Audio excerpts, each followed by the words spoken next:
yesterday Izzy babysat my kids and the neighborhood kids came over.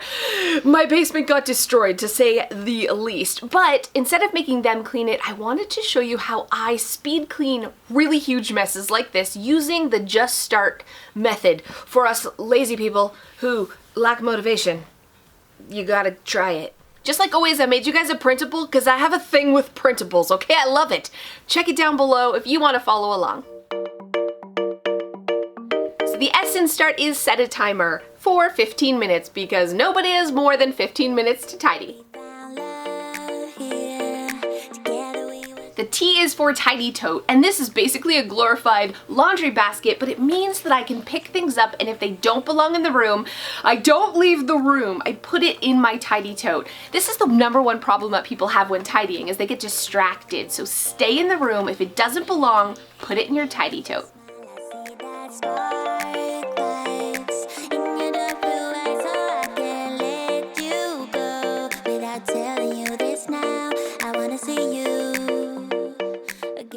As you're putting away things that belong in the space, if you come across something you're like, what the freak and where does this go?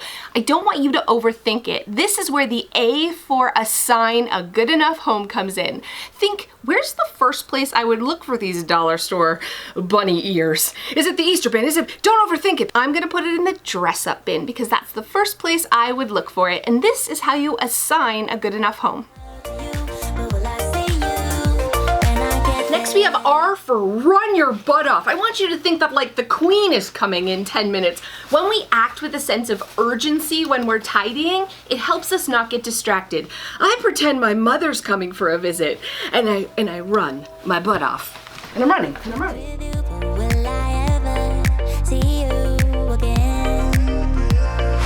I could travel 1,000 miles just to feel your arms around me. I will give my love to you. But will I see you when I get there? I could travel. Karate chop it!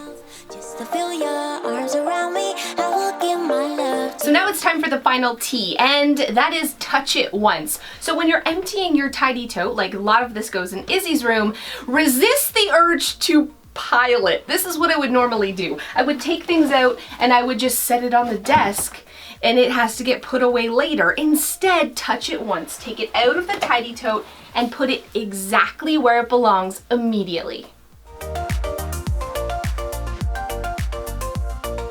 Will I see you when I get there?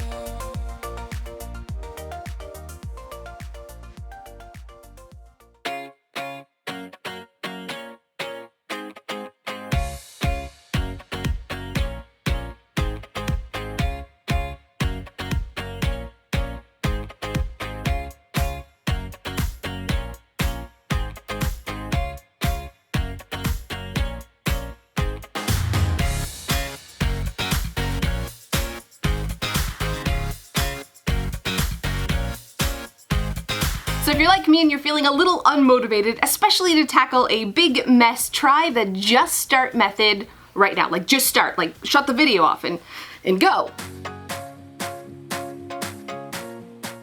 Stay tuned for Friday's video where I make over a really messy kitchen and transform it into an organized oasis without spending even one dime. Hey guys, thanks so much for those of you who have stayed to the end. I have a question.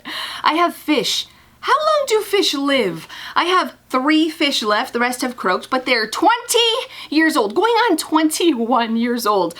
I want them to die. Not like a horrible death, just of old age because I don't want a fish tank anymore. I'm sick of the fish tank and I don't want to give it away because I'm worried what people will do with my fish. Like I feel some sort of emotional attachment to them, but how long do they live? I have 2 sharks and I have this thing that's a vacuum cleaner fish. It's called a Plechtiosaurus.